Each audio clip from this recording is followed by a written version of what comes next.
Welcome to The View. My name is Kelsey. I'm a fitness supervisor here. We've got a lot of changes here, so let's take a walk. Some of our features on our equipment include streaming Netflix, YouTube, live music, and you can also play board games like solitaire and chess. So in this area, we have ellipticals, bikes, pre-core machines, and we also have our rollers along with the seated hand bike.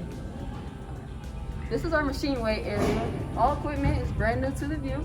It includes this electronic rep counter along with a rest and rep timer. In addition to our rep counter, we also have pictures on each machine that shows which muscles are being worked. And also, each machine has a QR code. When scanned with your phone, it'll pull up exactly how to do the workout. This is our free weight area equipped with dumbbells, squat racks, free weights, our barbells are over here, and we also provide belts. This is the Fit and Fun studio. When we don't have class, it's open to the members.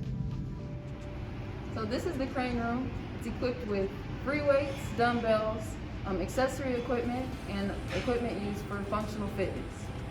Here we have the Synergy. So if you locate the QR code and scan it with the app, it'll display all the workouts that you're able to do on this piece of equipment. The crane room is set up more for our heavy lifters. The lighter lifters, we have space in the free weight area.